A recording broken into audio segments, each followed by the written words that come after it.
Happy New Year to everyone. We'll start out the meeting with public comment. I have one card from Travis Norton of the St. Petersburg Chamber of Commerce. So, Travis, you have the floor for 3 minutes. Thanks a lot. Travis Norton, Advocacy Manager with the St. Petersburg Area Chamber of Commerce. On behalf of the Chamber Board, I'd like to congratulate the PSTA on the FDOT grant for Central Avenue BRT, the first step to achieving the rapid service from downtown St. Pete to the beach and vice versa. And that was the Chamber's top legislative priority for transportation, and that we can count that as success. And so we'd like to congratulate not just the PSTA Board, but also the legislative support for achieving that grant. So congratulations. Thank you. Thank you, Travis. Are there any other people from the public wishing to make public comment today? Mr. Chairman, if I could take a moment to introduce our Chief Operating Officer, James Bradford, who's going to alert you to something that might be happening at 10 o'clock. Good morning, everyone. I'll make this really brief. At 10 o'clock, we're going to have a tornado drill. It is optional for counties to participate. PSTA is going to participate. I just want to give you a heads up in case you hear some of the commotion, and we'll have the doors closed. You all don't have to participate. If you did, we have tornado shelters downstairs in the restrooms, and then for the operations building, and everything's downstairs in maintenance. The talking points for this drill are as follows. With El Nino threatening the Tampa Bay region and severe weather this winter and early spring, Pinellas County is partnering with other Central Florida counties and the National Weather Service to prepare with the regional great tornado drill. So that's what's happening. The drill is a National Weather Service initiative. Pinellas County Emergency Management is participating countywide, so are we.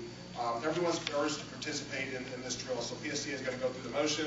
We are going to have our employees, so you'll hear scuffling around 10 o'clock. I just want to give you all a heads up, though, on that. So I don't think your cell phones will go off, just weather radios will be going off around 10 o'clock.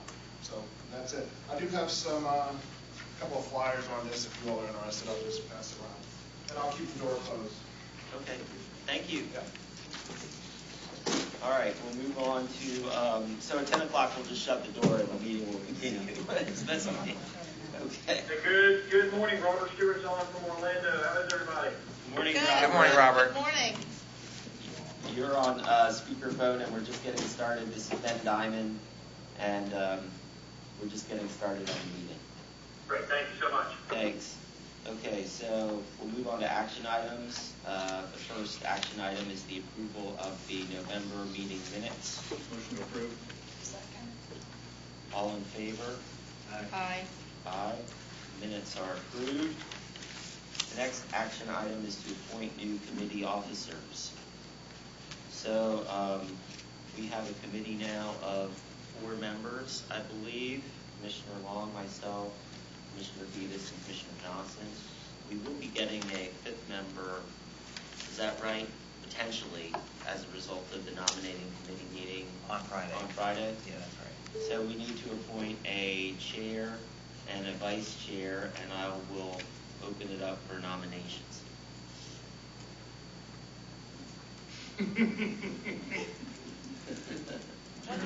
Yes, Mr. Johnson. You could wait until the 5th person is appointed and continue yourself as vice chair. We could certainly do that. It's entirely up to you. I apologize for being late. Sure. Are we nominating officers for this committee? Is that what we're doing? Yes, just a chair and a vice chair for this committee. Okay, well then I would be very comfortable making a nomination today that Ben Diamond is the chair. Second. Okay. You've nominated me to serve as And chair. may I just speak to what Commissioner Johnson referenced with regard to the new member? While I appreciate the new member coming on, we all know, those of us who have been on PSTA for a while, how many moving pieces there are in this agency and how complex some of the issues are. And I dare say it would be unlikely the new member would be considered for vice chair or chair this first year. because it does take some time to get up to speed. I just wanted to make that clear about why I felt we needed to move forward. Thank you. Are there other nominations for chair or vice chair? Okay. What about, are there other nominations? I think we have to nominate a vice chair as well. So Probably need to vote on that. okay. All those in favor of Commissioner Long's nomination of me as chair, please vote by stating aye. Aye. Okay, that passes. Vote for me. And then we need a vice chair of our committee. So any nominations for vice chair?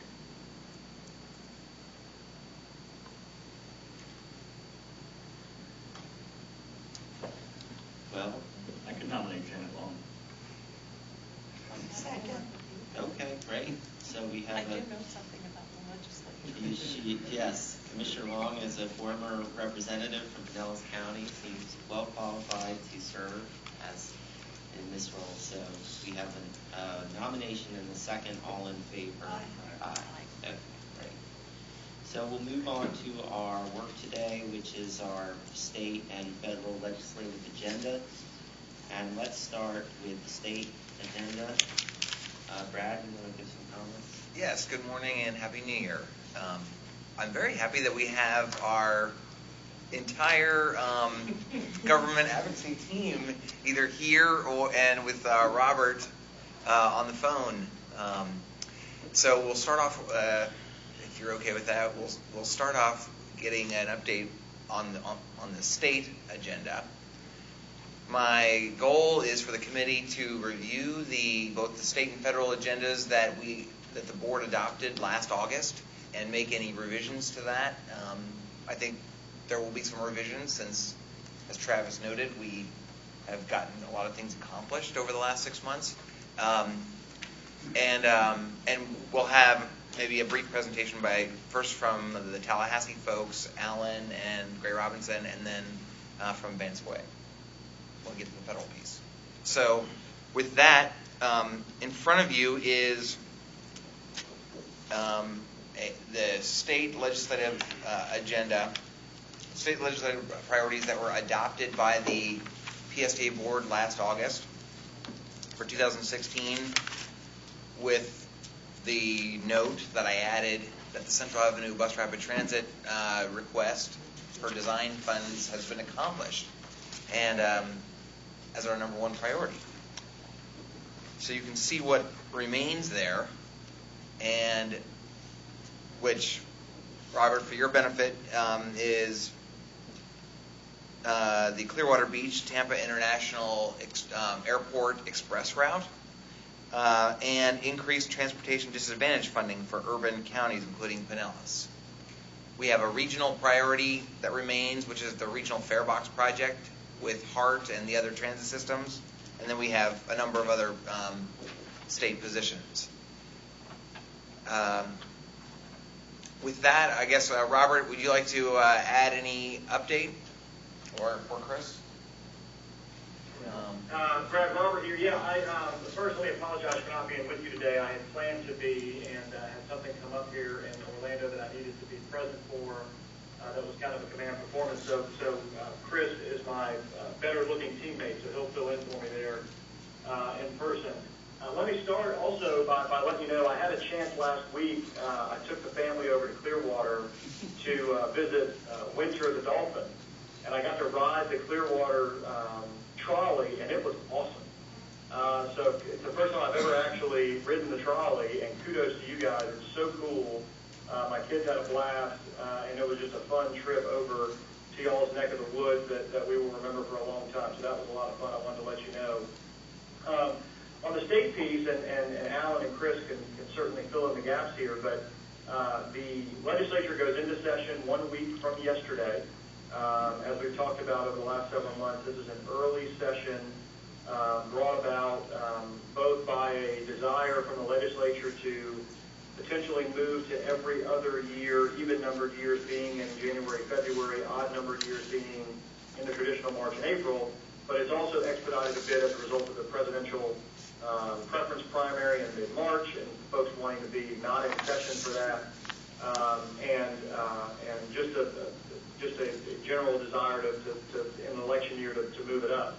And so that's part of it. And so as a result, there's been an expedited preseason, I'll say, to the legislative session that coincided with multiple special sessions that we've talked about for congressional redistricting, for Senate redistricting, and for the budget back in the summer.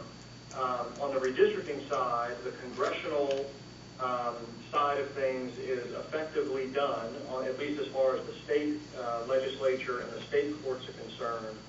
There is a federal lawsuit ongoing filed by Congresswoman Corian Brown that could, I have no idea where that will end, but it could have an impact on the congressional districts. On the state side, you probably saw in the news, I know your local dailies have covered it extensively. The trial court about a week ago picked the lines. Those now go to the Supreme Court for final review, and yesterday the legislature randomly, by lottery, drew the district numbers. And why the district numbers matter is that in order to get the senators on half of them up one election, half of them up the next, they assign even-numbered seats a two-year term, so they'll run again in 2018. Odd-numbered seats get a four-year term, and there was some broader politics at play about what number each seat got. But suffice to say, that's now behind us, and the dominoes are starting to fall in terms of who is running for what and when, and all of that fun chaos that tends to ensue around these things. In the midst of that, the legislature will be in session. The atmosphere, you'll remember from the end of last session, was, I think to put it mildly, a little toxic between the two chambers and the governor's office. There's been, many members of the legislature have joked that they've been in marriage counseling ever since. And they are working through some of those issues. I do expect, for a variety of reasons, that this session will be less toxic and there will be more partnership in finding solutions to the big problems that face the state.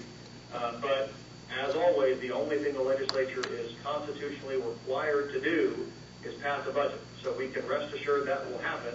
Hopefully it happens in the 60 days of the regular session. If not, they'll come back until they finish.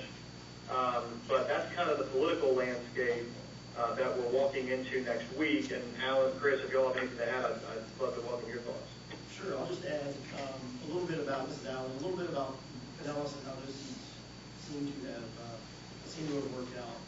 Obviously, how the districts were redrawn, there will continue to be, as long as the Supreme Court validates the earlier the map that's now been put forward by the circuit judge.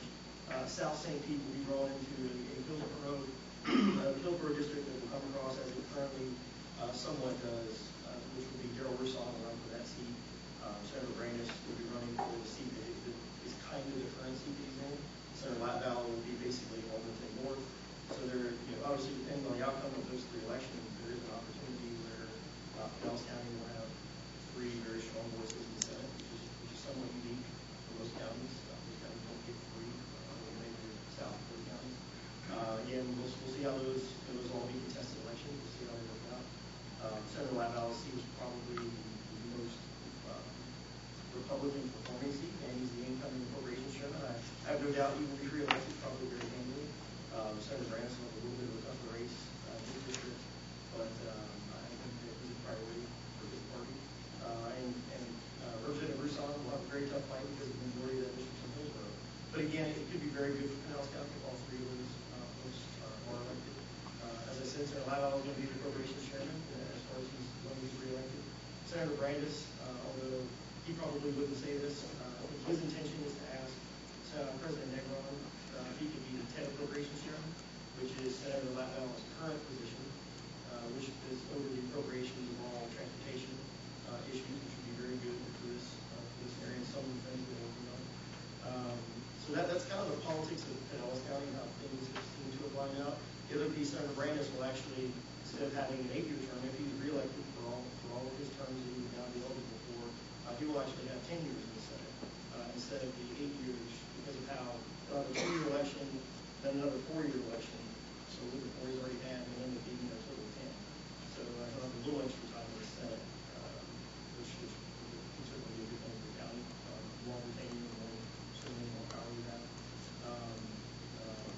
really the politics of it.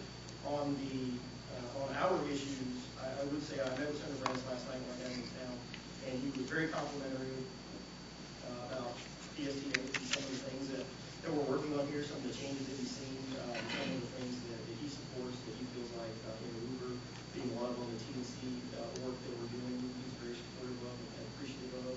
I think the BRT, the Central Avenue BRT is a prime example of things, of how that relationship has changed. He was very, very supportive of it, going to the secretary and asking for that program to be funded, being at the press conference.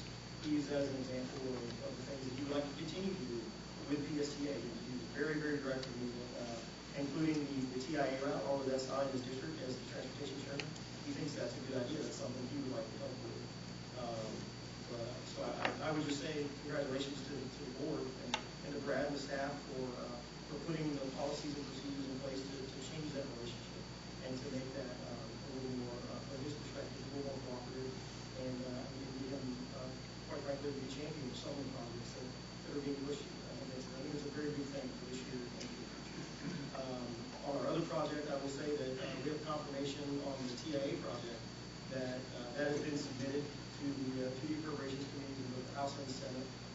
We got those confirmations back from staff. Senator Latvala, who writes that budget, is putting it in the Senate. Representative Latvala, who represents that area of the county, is putting it in the House. And Kathleen Peters actually is putting it in the House as well, because she sits on the TED Approach Committee in the House and supports the project. Thinks it's a great idea. So those requests are in. We'll probably know a little more starting the third week of session. Second week, third week, they'll be doing the starting budget.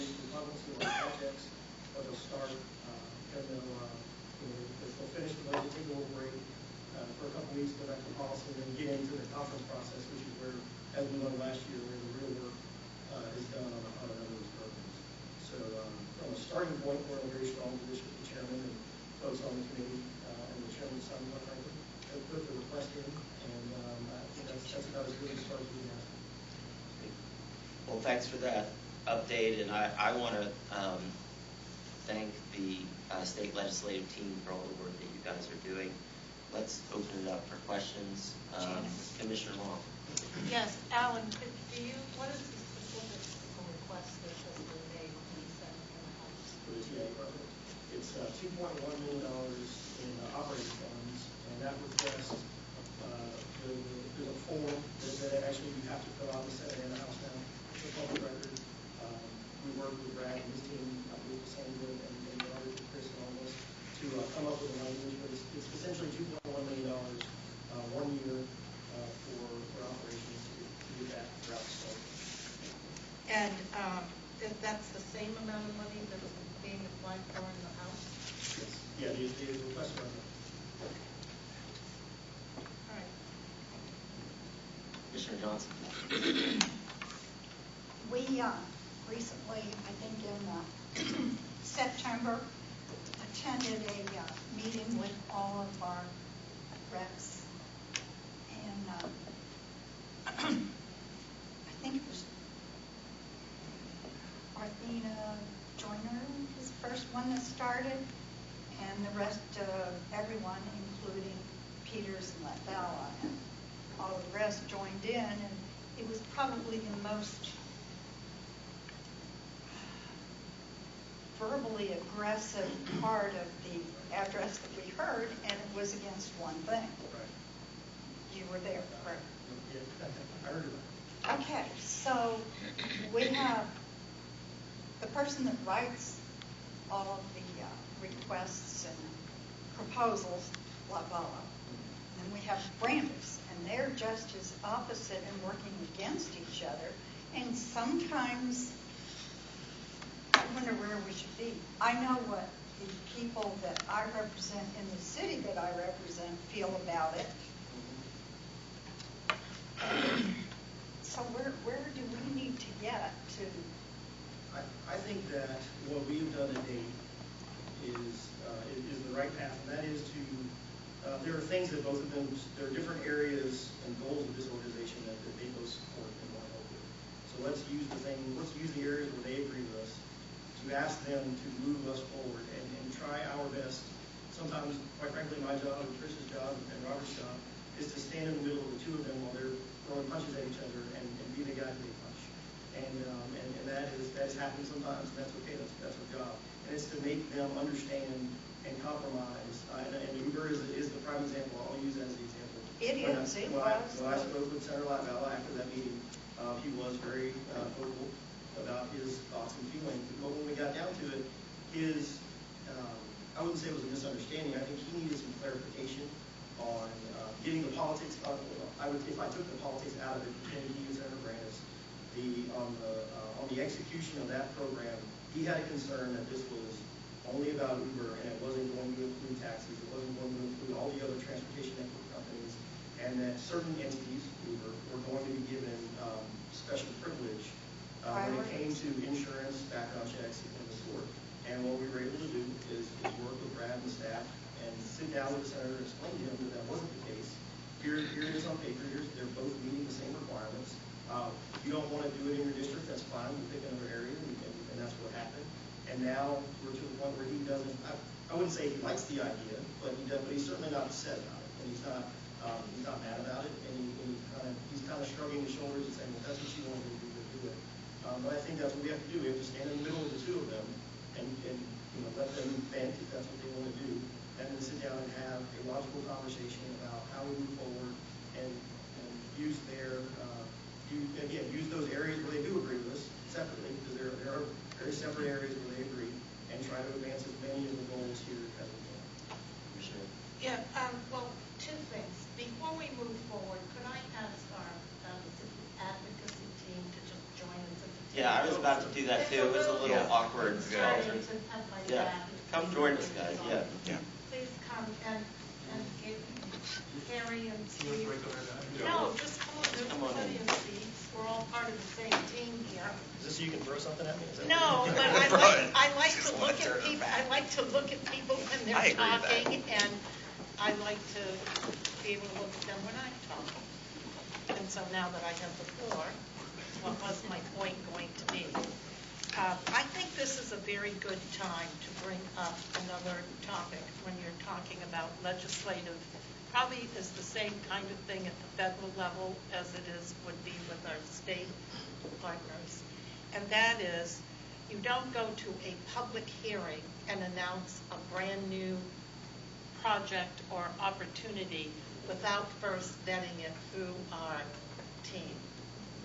To get their input, for them to go chat with the individual legislators or congressmen or senators, and just clear up the disagreements or little bumps in the road before you're in a public forum making this announcement, and then you get attacked because you haven't taken the time to be methodical and thoughtful. And I think that if we can all agree that we don't do that again, we'd be in a much stronger place. Do you agree? Absolutely, yeah. I think that any time that you can ensure that everyone is briefed, and even if they don't agree with you, quite frankly, you know what their disagreement, what the areas are, what the issues are, and you can try to address them, or know that, quite frankly, if there's 7 people sitting in front of you and 6 of them hate it, maybe you just don't bring it up. Maybe, you can kind of strategize a little better from there. Yeah, and so to that end, this is a good time since we're all here and we can all chime in. I have a meeting this afternoon with our county attorney, who is the point person for the bed tax. And since the failure of Greenlight, I have been struggling to find ways to address our terrible problem with congestion and lack of transportation options in a way that can be meaningful and thoughtful and take into consideration all of the people who objected to Greenlight. And so I've had several conversations, and this project here about the Clearwater Beach to Tampa International is so critical for the infrastructure of the beach and all the new resorts that are coming online up there. I'm wondering if it would be helpful if there was a piece of the bed tax money that was allocated specifically for transit solutions. And because they did that in Orlando, it occurs to me that you could articulate a very strong argument that being able to get passengers and tourists from Tampa International to Clearwater Beach easily would be something that the bed tax could help defray some of the costs. And in specific, I was asked, could that put another trolley on the line, for example, since that's such a unique, innovative way to get people back and forth? And you heard what Robert said about his experience. Is that something that might be possible? Are you asking, I mean, I think the question is whether I'm asking you. the lawyer believes that the bed tax money can be used for that. I've already had those conversations. As long as it is tied to relieving, as long as can be directly tied to tourism, it can be used. Yes, and as far, I mean, and these guys can chime in, as far as it supporting the express bus to the airport, I know that Representative Peters has said to me and maybe others that certainly having local funding or, you know, a partnership with the Tourist Development Council on that would be, I think, very positively viewed. Well, but I guess my bigger question is, I hear the words express bus. Can it be express trolley? It could be, you know, I'm not sure necessarily if, well, we would have to look at that. Whether, you know, it's a trip all the way to Tampa Airport, Yeah. across the Courtney Campbell. I think we're perhaps starting to look at that as more of a express, high-speed kind of way to get to the beach from the airport for tourists from out of town. The trolley is incredibly popular, as Robert described, but one of sort of the values of the trolley is that it stays near the beach. I don't know, well, we can talk about it. I think if I could, I mean, I think the idea is certainly of finding local support. I'm seeing a lot of nodding from our state legislative team in terms of being able to make the case in Tallahassee that this is such a priority for our community that the county commission is allocating or considering allocating money for it as well. I think that helps the argument. Sure, there's a, you know, I talked about the form earlier. There's a piece of paper that you have to fill out that the legislators use to make these requests. And one of the questions on there is, what's the local match, what's the federal match? And, you know, not to say if you put a zero in there, you're not going to get funded, but certainly if you put, you know, if the request is, you know, $2 million, and you say the county's going to put in $1 million, or whatever those numbers end up being, that certainly means that if the county's putting skin in the game, so to speak, then your project probably takes on a little bit of a higher priority. It certainly helps. And sorry to jump in, this is Robert on the phone. Just to give you a little bit of political landscape in Tallahassee as it relates to the bed tax, but Commissioner Long, I think what I hear you saying is that the Pinellas County Attorney believes that investing TDT into something like this is an allowable expense. Did I hear that right? Well, he has said that I have not discussed this specific plan with him. I'm going to do that this afternoon. But what he has said, as I have begun thinking about how can we free up current revenue to reallocate it to this problem. It's not a new tax. We already have it in place. We already implemented that 6 cent. To me, it just makes sense because the majority of that money is not coming from Pinellas County taxpayers. It's coming from our tourists. And you can certainly make the argument that this is a relief on the system in terms of moving tourists back and forth. And he did say that with that kind of a strong argument, you could potentially use it. Now, I recognize this is a brand-new thought, and there's a lot of refinement that needs to happen, and I do worry about opening up the statute, which is why I'm trying to keep it very tight in my conversation, so that we wouldn't have to open up the statute, because bad things can Right, happen right. when you do that. And you make a lot of people angry when you start messing with Yeah, the yeah, development and that's what I was going to get to, and so I'll be very curious to hear how this conversations go. I will tell you, there is a conversation, particularly in the House right now, in the Finance and Tax Committee. Chairman Matt Gates is leading that conversation about TDT revenue, and for his purposes, he's thinking of his home district in the Panhandle, where there are areas like Panama City Beach and Destin that would like to repurpose some TDT dollars for law enforcement that has to roam the beaches. They have unique law enforcement issues during the spring break months that they'd like to consider doing that for. But I'll tell you that there is a aggressive and vocal lobby that gets very tight about the idea of opening that statute in any way, shape, or form. So I love the concept of local buy-in on the TIA opportunity and being able to show the legislature, look, this is so critical to us that the county is buying in to help defray the cost. That's a great message for us to carry forward. I couldn't agree with Alan more.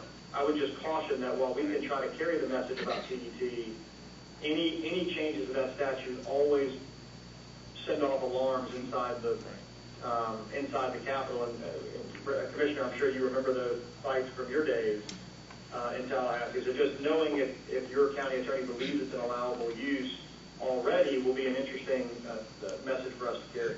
And I think this has been a good discussion. I appreciate your bringing that idea to the table, and I think we'll be interested in hearing how that meeting with the county attorney goes. Well, there's a lot of moving parts, Yeah. and just to let you know that I am very aware of the danger zone.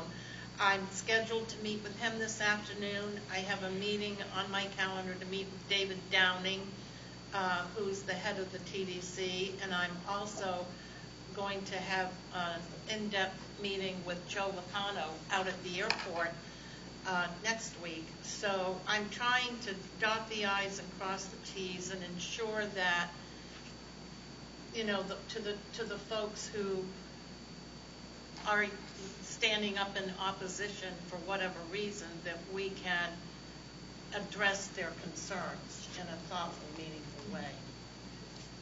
And so the one thing I am very passionate about is that somehow, some way, we have got to start looking and doing things differently than we have before.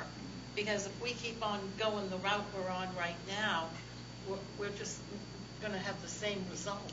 And I don't know if this is the right place to bring it up. It's a much larger discussion. I really don't know where you bring it up. But, T-BARTA is talking about a project, and on their paperwork, they have it coming to fruition in 2040. That makes me crazy.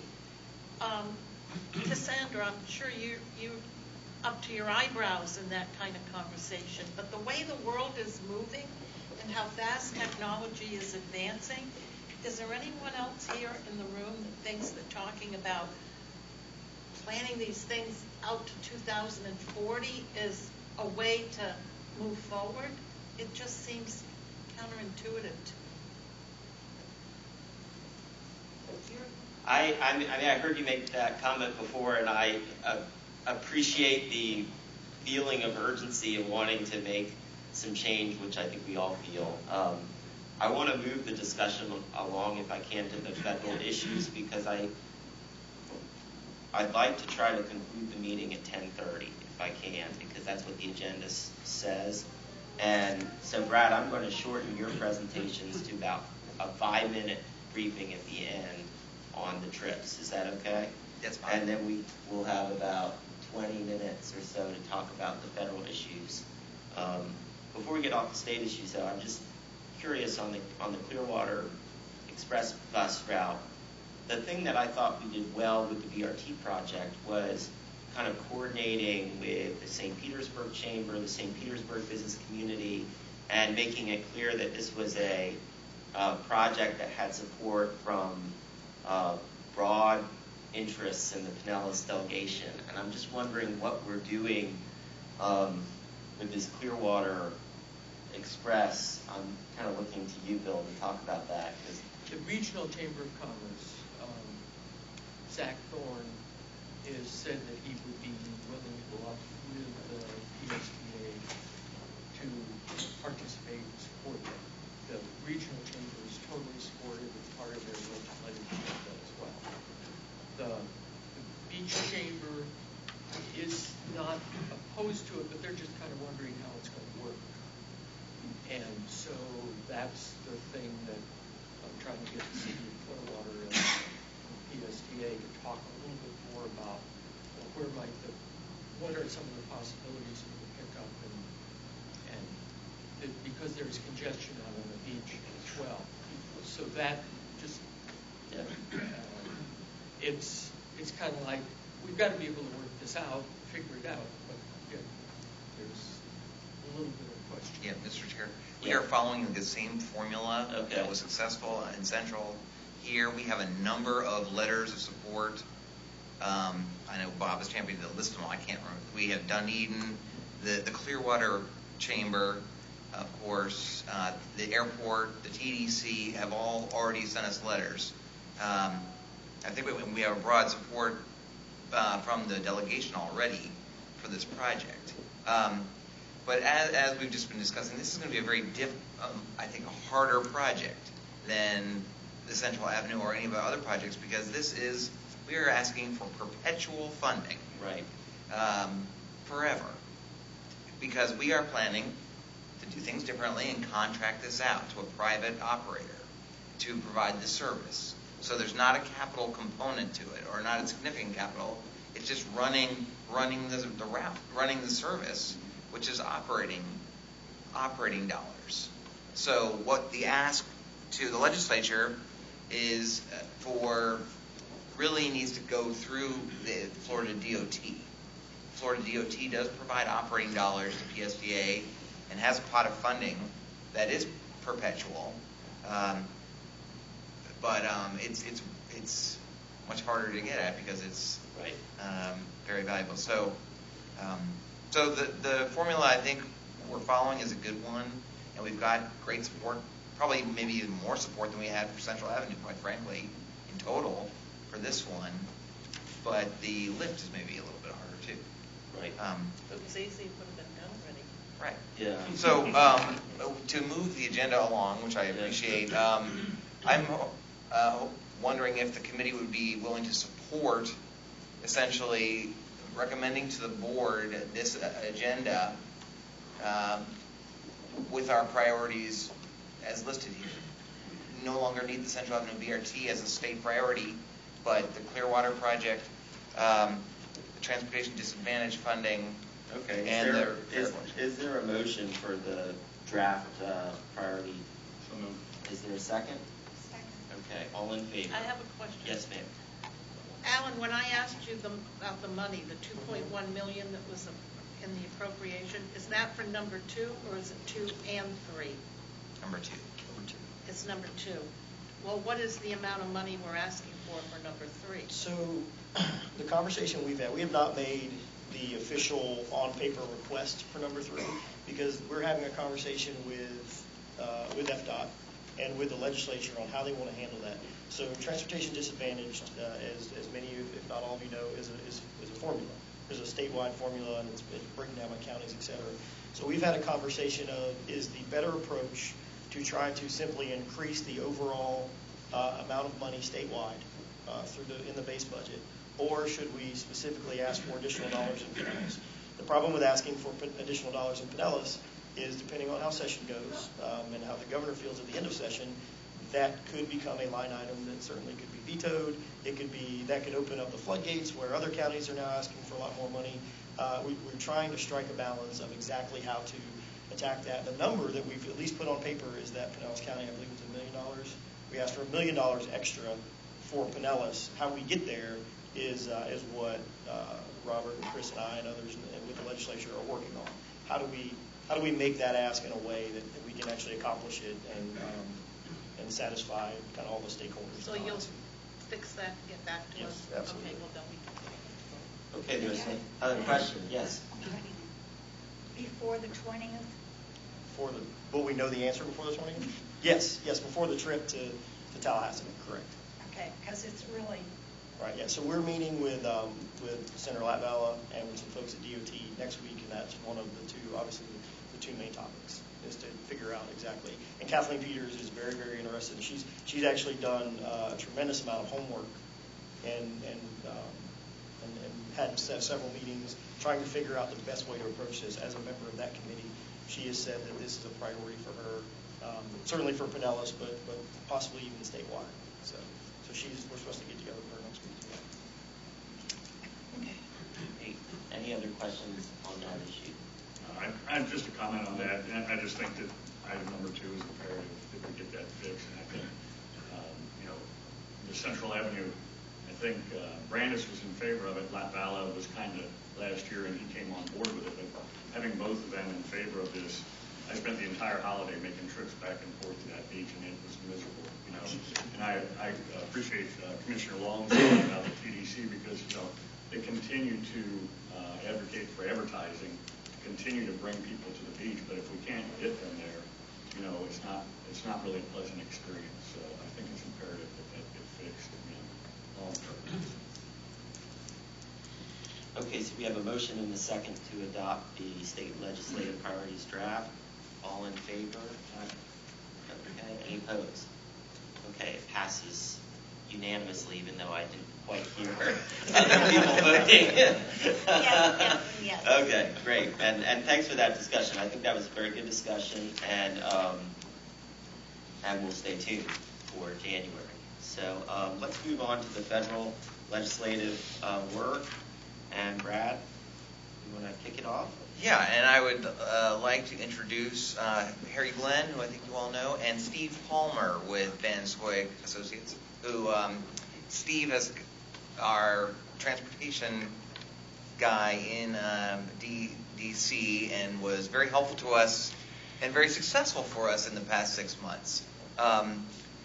At your places is sort of a list of, is a Van Scoy developed nice list of all the things that we've been working on over the last 6 months or so. And I'll just have Steve give a very quick, he's got a quick presentation that he can kind of run through on our, showing how we pretty much accomplished our federal priorities. So, I don't know if the slides can be up there. Essentially, as Brad said, starting in the middle of last year, working off the priorities that the board had set, just to remind you, was essentially preserve the existing formula funding for transit, reinstate the competitive bus grant program, and I'll come back to all of these, continue the low and no emission grant program, and fully fund the Small Starts Bus Rapid Transit program so that they can move the existing projects that were in the queue out of the way and make it easier for the Central Avenue BRT project to get funded when it's submitted to FTA. So what I'd like to do is touch on two big bills and then turn it over to Harry. And the two big bills that were done this year, I should say, first of all, last year, in year 7 of any presidential administration, is always a difficult year to get legislation passed because pretty much everyone's tired of that president at that point in time. Doesn't matter what party. And with the Congress that now is fully Republican, there was an uncertainty about what could get done, what would get done. Well, the Congress ended up passing. There were 113 bills enacted overall last year, and that's the highest number since 2010 when the Democrats controlled the entire legislative process. So a fairly successful year for them as well. The two bills I want to talk about real quickly are the authorization bill, the Fixing America's Surface Transportation Act, or FAST Act, and then the appropriations bill. And the reason they're different is the FAST Act is really a 5-year policy direction that Congress is giving to the Federal Transit Administration and DOT and transit agencies around the country about what they expect to happen over the next 5 years. And then there's an annual appropriations bill that provides the money for each year to pay off those bills. So the FAST Act first. It was a $305 billion bill. Of that $305 billion, traditionally 20% of all gas tax revenue goes to transit, 80% goes to highways. So of that $305 billion, $61 billion will go to transit, and I'll come back to that in a second. The bill, the big hang-up on this bill is the first time in 10 years there's been a long-term transportation bill, and that's because the Highway Trust Fund was out of money. There wasn't enough money to continue current funding, and how did they do that? Well, they basically raided the Federal Reserve. They did all sorts of, took odds and revenue from odds and ends of different places and added $70 billion to the Highway Trust Fund. What does that mean? That means that in 2020, when this bill ends, it's not 2040, but 2020, when this bill ends, there's going to be a huge cliff, and they're going to have to come up with more money at that point in time, or transit highways are really going to face a bigger problem than they did this time. And the last bullet before you see key initiatives is you'll see there's a new grant program. I just want to point out that Congress is aware that they need to fix this, and so they are looking to the states to come up with new ideas on how to generate revenue from people who drive. The last three bullets really aren't that important. I'm not going to talk about them unless you have questions. If you ask, I'll just say on the second to last bullet, if you ask any person in Washington what's new about this bill, it's the fact that they set aside $10 billion for freight programs, and that's new. But the last bullet is this is a bill that did not do anything with Tiger. Tiger is created through the appropriations process. That will stay in place. See if I can mechanically handle this. There we go. So what does this mean for PSTA? As I said, $61 billion for transit. That's a 10% increase. There was a one-year 10% increase. The formula programs, the 5307 money that you're getting from the FTA will continue as is. That will grow with inflation. The Small Starts program is continued. And forget about that $300 million cap. That just means larger projects can now apply. Obviously, that doesn't affect Central Avenue. And the domestic content is not a big issue. But I wanted to just be aware in case you were curious. But for the grant program, the major initiative, the big hard push for transit was how do we recreate that competitive bus grant program? Every year you get a small amount of formula money from FTA. How can you possibly compete for more money if you have a big bus purchase? And obviously you have ongoing bus purchases right now. Well, by reinstating this competitive grant program, albeit not at the same level as it was prior to 2012, but with not a significant increase in funding, now there is at least $213 million this year that will be available nationwide for bus funding.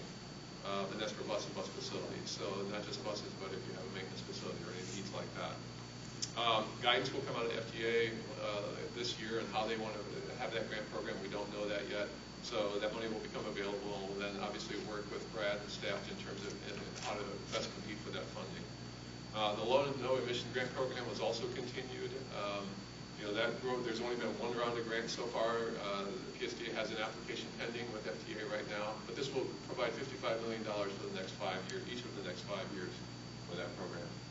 So that's the broad the policy, and here's the overall funding levels. And every year Congress has to appropriate money to liquidate those obligations. So what does that mean for PSTA? Well, the Tiger program is continued at $500 million. That's something when you came to Washington, we met with Congressman Mario Diaz-Balart, the chairman of the Transportation Appropriations Subcommittee, and he expressed an interest in supporting you. Overall, the money, they provided enough money to liquidate, to pay for all of the FAST Act programs. The Small Starts program, importantly, was fully funded, so all 9 projects that were requested by the president now get the $353 million. No direct impact on PSTA, but what it does is that doesn't build up a long queue of unfunded projects that will affect you once the Central Avenue BRT is submitted. And then lastly, Congress has been extending annually, and not successfully every year, but trying to extend the idea that pre-tax benefits for transit riders should equal pre-tax benefits for parkers.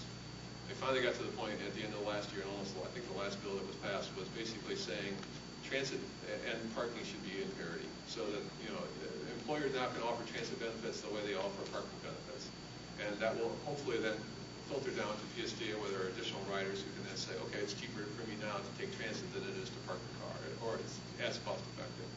So overall, again, considering PSTA's priorities, it was, as Brad said, a very, very successful year for PSTA in terms of your legislative agenda as well as transit nationwide.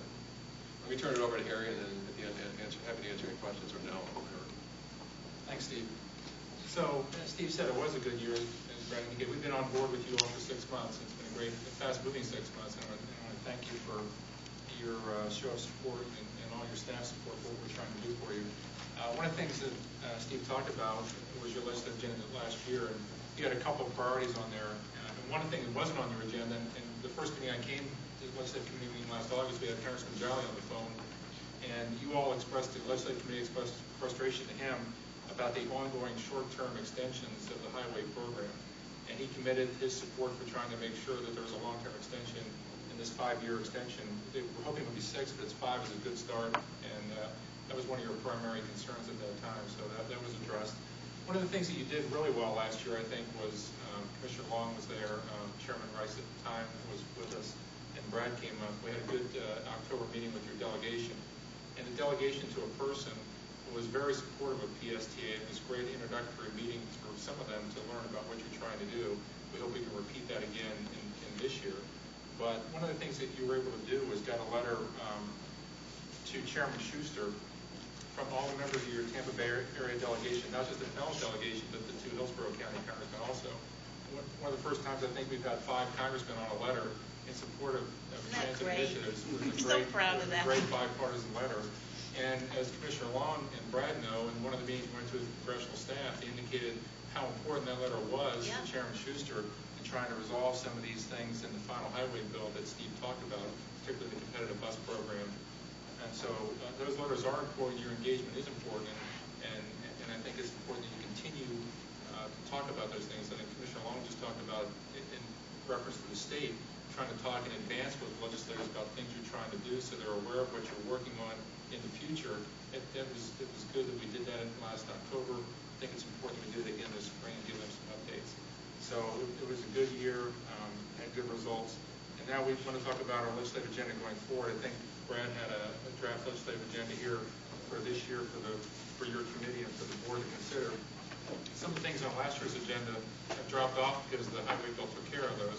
But the 3 priorities we had on our recommended legislative agenda to you were: one is continue to support funding for the Small Starts program.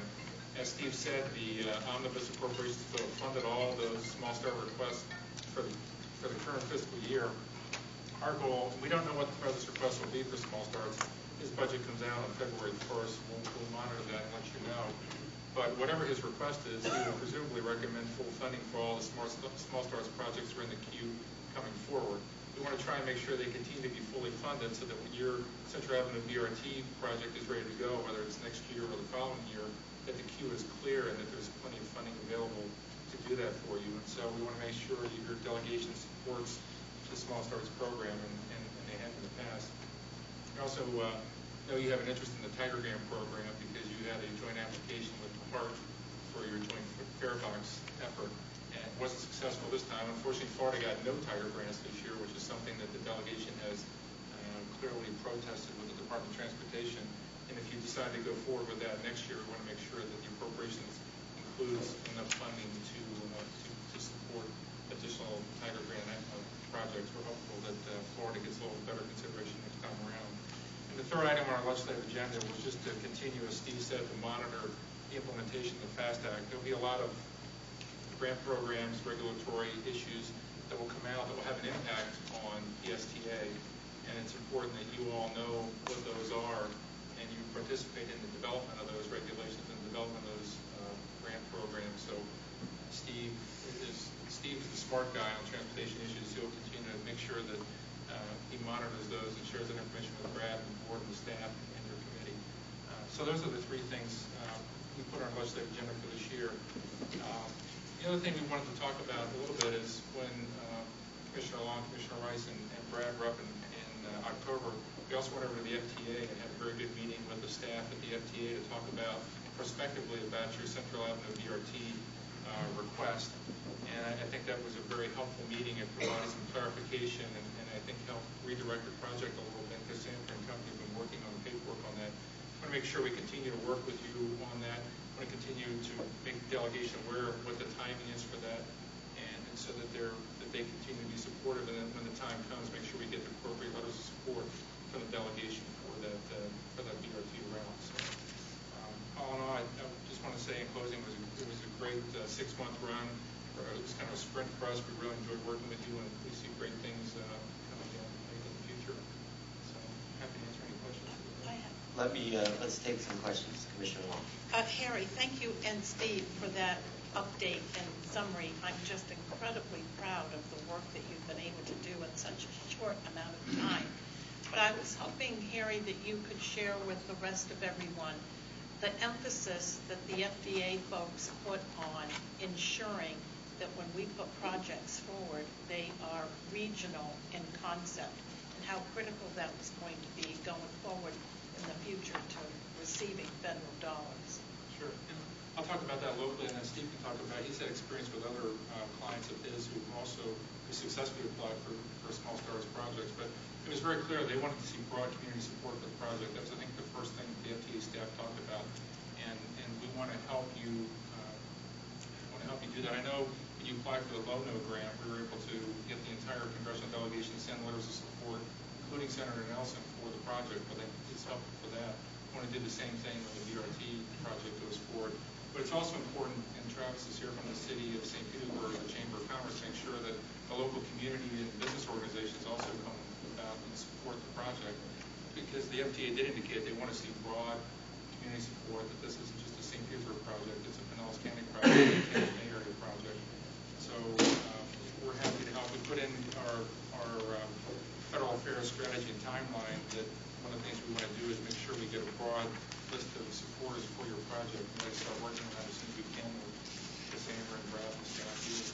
And I'll just add very quickly that I think the money you got from FDOT is a hugely important part of the project, because it signals that not only is it important locally, but it's important statewide too, that they're willing to put their money behind that. And just very quickly, DOT and FTA are always looking to make sure that they can maximize their scarce dollars too. They're like everyone else. They don't have as much money as they'd like to be able to spend, or as many needs or applications are submitted. So, the fact that there's local support, and as Peter Rogoff said to me once when he was a congressional staffer about another transit project, he said, as long as there's no bad news locally showing up, I think you're okay. So it's a very low benchmark, but that's one of the ones that they use up there. And if they hear that the project is on track and there's no local opposition, generally policymakers in Washington go by something like that.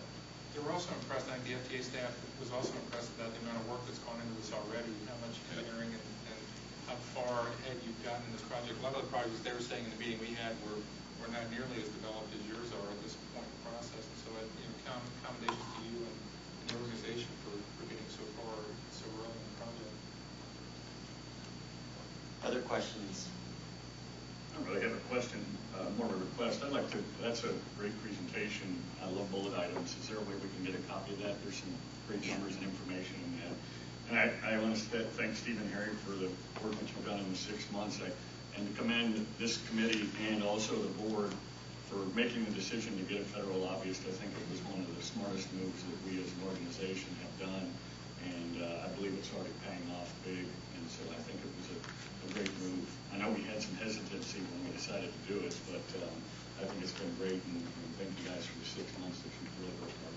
Doug, could you repeat that, what you just said at our board meeting? I think it's important for the rest of the board, because they won't have necessarily benefit hearing Harry and Steve and Alan and Chris. And it is, it's decisions that we make, and, we make them at this level, and we take them to the board in hopes of support, and there was some question about it, but I think it's, we found that it's very beneficial to have a federal lobbyist, and to show that we're working, as you said, both as a group with Hillsborough and Ellison regionally, and it's paying off, I think, so definitely count.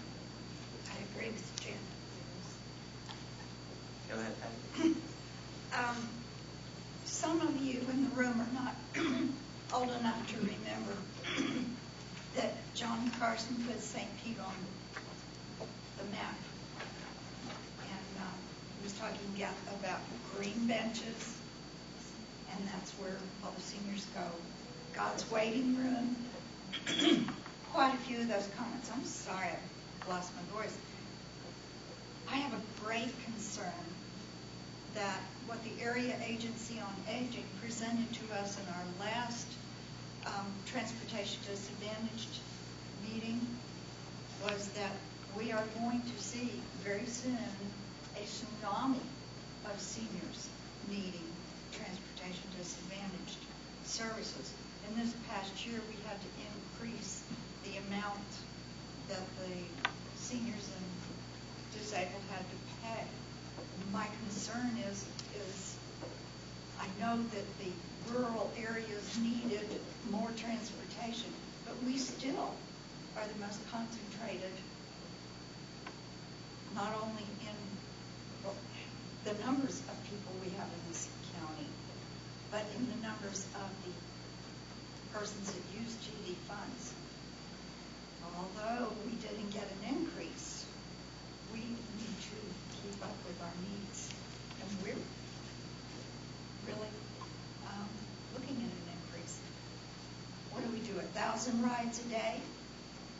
Oh, more than that, on TD, yeah. TD, more than 1,000 rides a day. There are a lot of counties that don't do 1,000 rides a month. And, this is a desperate need in this particular county. And it's not getting less. So I'm very concerned that they understand we're it. We need it. Is there federal relief for that? I was going to say that's a great message that I think we should talk about as you look forward to your trip in March, possibly March for the legislative conference, whoever comes, whichever board members come, to talk about that in Washington. I think, Commissioner, the Federal Transit Administration had tried at the end of last year, at the annual meeting for APTA September, they announced that they were pushing towards and I don't remember the exact name of it, but an initiative towards encouraging greater transit use for healthcare delivery. Not exactly what you're talking about. And Cassandra may remember the exact name of it, but there's no new money involved. They're basically trying to refocus it. So I think that's an initiative that it has to come. It's going to be something that's going to be discussed in the future. Hopefully we can start the conversation. And unfortunately, I'll just add, too, that as budgets have shrunk and been constrained in Washington, everyone looked to the Department of Health and Human Services as a funding source, but that really hasn't been a significant increase, area for funding as well. Because that would be a logical place, but the two agencies work together, but they don't necessarily have the resources to be able to solve it. Well, we know it's there. We know it's a problem. The money isn't there, so how do we get in there and create it? Yeah, and that's something we're happy to help try to develop that message and carry it back to those policymakers in Washington. I think that's really important. And it might be helpful when you come to have to try and talk to some other communities that have similar populations, similar challenges that you have, and maybe build a little bit of a coalition of other communities that might be wanting to join in that effort. There's strength in numbers, and if we could build a coalition, and Brad's very active with the Bus Coalition, as is Steve, maybe talk to some of those organizations and find other communities and other systems that have similar challenges, and just find a way to put them together and start raising the issue. I think it's a very important message. Yeah, the other thing we can talk about too is Congress will be holding hearings throughout the year on implementation of the FAST Act, and also the appropriations process, and maybe get some members of Congress and others to ask questions about it. What is the FTA thinking about it? Have they looked at this issue and start raising some questions and get it on their radar screen too, start that discussion so we can work with them on that too. Okay, any other comments or questions? Well, I'd just like to thank you guys for being here, for your advocacy work. In my view, I think the FAST Act implementation, monitoring that going forward is going to be critical because, as you said, Steve, looking at our capital needs going forward over the next 5 years, we obviously have significant capital needs going forward, and understanding how those grant programs will work, both the funding grants and the capital investment grants, I think is important as a priority. Are we adopting anything with regard to this draft today? We are, aren't we? Yes, I would recommend the committee make a recommendation to adopt or confirm our 2016 federal priorities and it's somewhat different than my sheet. We would take off the two that have the green check marks as already accomplished. I don't have a green check mark. This one? On a federal, Black on the sheet. the one that says federal, right behind your state one there. This one. No, behind that I have the chamber that's come from yesterday. There's the legislative calendar on the front. I don't, okay, wait a minute, There wait it a is. minute, wait.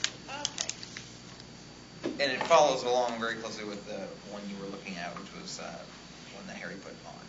So we would have a priority of the federal small starts funding for the Central Avenue BRT, or that application. I didn't realize until the presentation, we would keep on Tiger grant funding because it's an annual appropriation. Tiger grant funding, and then, as Harry noted, FAST, and you just mentioned, Chair, FAST Act monitoring as our three tasks for this spring. What was the third one? The FAST Act, the transportation bill, monitoring of that, and the grant programs that are going to soon be described by FDA. Okay, I move the agenda as amended. Second. Okay, there's a motion and a second. Any further discussion? All in favor? Aye. And I would just ask, Brad, that, so will these agendas then go to the full board at the upcoming meeting for approval, or how are you envisioning that process? Yes, that would be my plan, is take these, as we did in August, ask our two teams to provide some more detail to each of them, which Vancouver is pretty much already done here for the federal piece, but and provide all of that to the committee. Your point, Commissioner Long, I think you made about how great it is that we have these folks, both in Tallahassee and in Washington. We've talked about perhaps having them maybe come to a PSTA board and give an abbreviated presentation of both on the state and federal level. Maybe, I think we talked maybe the February meeting. I guess the state session will be almost over by the PSTA federal February meeting, but the plan was essentially to take this to the board this month, and then maybe have, based on their schedules, maybe have them come to a board meeting. Well, I think that's an excellent idea, and I think we need to coordinate so that it's not disruptive to what we're trying to accomplish. We don't want to pull these guys out of Tallahassee, in the critical week up there. But I mean, I think that would be terrific. I don't know how the other board members feel, but I agree with you. yeah. I agree. Okay, so we had a motion and a second to adopt this, and we voted in favor of it. I like the idea of providing the backup because, the memo is where the information is. If you didn't have the benefit of spending an hour sitting around and having a conversation, if you just pick this up and you're somebody else on the board and it says increase in bus funding, it's unclear what we're trying And I to think do. that's the approach we used last year. Yeah. To get some support for that, because when they look at that, you really don't know what it means. Okay, so that was a good discussion. Anything further on the federal issues that we want to talk about today? Carry on and continue doing the great Yes. work, and I'm sure you won't mind Steve, it's having great to meet you excuses in come to person. the board I know you've the been on the February. phone in our prior meetings, so it's like the voice behind the brains behind the scene, but we enjoyed seeing you in person today. Okay, I think we're going to just spend a few minutes now talking about the upcoming legislative trips. And Yeah, and I think this dovetails with both it's very critical to both our success in Tallahassee and in DC. I have a handout here which shows at least the next 3 months are going to be very busy with 3 trips to Tallahassee planned and at least 1 trip to Washington. Next week, and you guys can correct me if this has changed, but next week I understand there is a open mic type. Yeah, so Senator Latvala, as he did last year, as the Senate Ropes Chairman, likes to invite everyone to his, he calls it open mic day. It's like 3 minutes. Right, you get like, usually less than that. He usually tells everybody 1 minute by about the third person, because everybody goes over the 3 minutes. But come in, talk about your program. That way it gets a public airing, so that it's just kind of a thing that he likes to do. The one question that we have had, and he has not answered me yet, I'm going to call him today on my drive back to Tallahassee, is that he made a comment when he announced the date that if you were initially in the budget last year and that if this was vetted at that time, you may not need to come again and do it all over again, if you've heard about it. Now, I know we talked about BRT last year, not necessarily the TIA route, but my question to him is that something you want us to come do, or since you're handling it's your project, are you okay with it? So I'm trying to get some confirmation from him. I think because of the holidays. And what date is that? I think it's next Wednesday, the 13th. Oh. But I'll confirm it. Like I said, it very well could be where he says, "Don't worry about it. You're my project." Well, and I'll just say, Alan, I mean, anything you need us at, we're there. So, I mean, if he doesn't get back to you and you think it couldn't hurt to have somebody there. Yeah, if Chairman Rice can't be there, then one well, of us it will certainly, be there. if he doesn't respond, it certainly wouldn't hurt.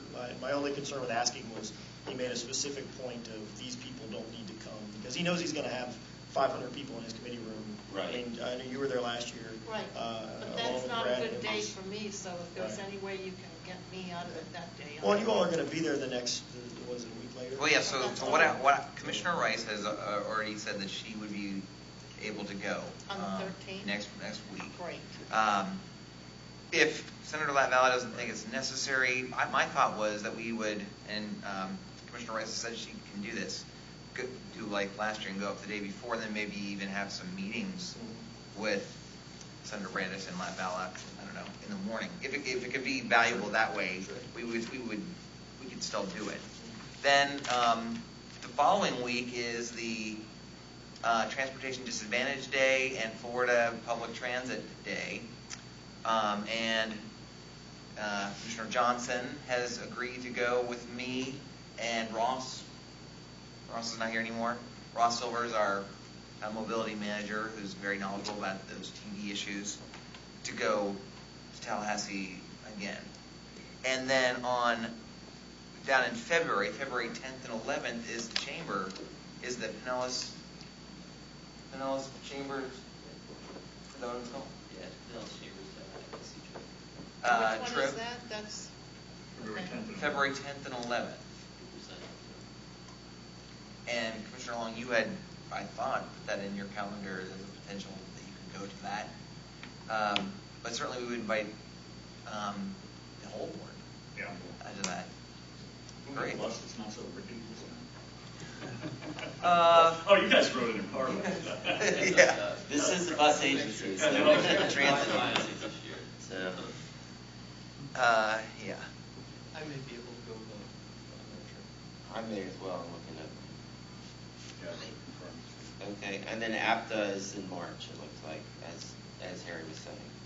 So, Yeah, as both Harry and Steve and I know, and we were talking, the springtime in Washington, D.C. is not really a very quiet, peaceful time to have good discussions with the legislative delegation necessarily, because pretty much all of the United States of America is in Washington, D.C. wearing T-shirts of different causes. But it is the annual legislative conference for APTA and all of the transit folks. And so from my perspective, it may not be that great in order to speak to our delegation, although we'll try to schedule. They are in session, they weren't in session last year, but they are in session, so we'll try to schedule visits. But I think it would be good for one or more board members to go to hear the policy discussions about this transportation stuff. I mean, Steve does a great job, but that's where I get my information about what is coming down the pike most. So just based on our busy schedules, I think probably that would be the next trip to D.C. Then as we get our small start application for the Central Avenue project closer to completion, we would schedule another trip to DC to specifically push our delegation to support FTA approving it and then putting some funding to it. And you brought this up, and I'll just sort of reiterate it. I think that we should be looking to our legislative advisors council to help us coordinate the meetings with the key policymakers, whether it's in Tallahassee or Washington, and particularly the Tallahassee folks, since the session is starting on Monday. You know, if it makes sense strategically for us to be doing meetings with our delegation members or other leaders up there, our policymakers in February, we're going to be up there in February, but if it's wiser to be doing it earlier in the session, I mean, we're sort of at your disposal in terms of how you think that would work best. Sure. I know that last year we did a number of meetings, I think, with our local delegation, before everybody left, but yeah. I met with every state representative and senator, and we met with Congressman Jolly here in Pinellas County. Right. But I mean, we'd like to do those meetings again, I think is what I'm saying. I don't want to speak for everybody, but I think that it has some impact too when the legislators hear, not just from UGRAP, but also from our board members who are on city councils and county commission and that type of thing. So. Oh, to speak to that though, there was no time to do that this year. Right, this year was a little different. I think because we last got this meetings, things were a little, because of the early session. I know. Well, that's why I'm saying, in terms of whether is there a way we could try to do that in Tallahassee, in conjunction with the TD Day or in conjunction with the Chamber. So what we've talked to Brad about with Robert and Chris and I are planning the entire delegation, obviously the Pinellas delegation being extremely important for a number of reasons.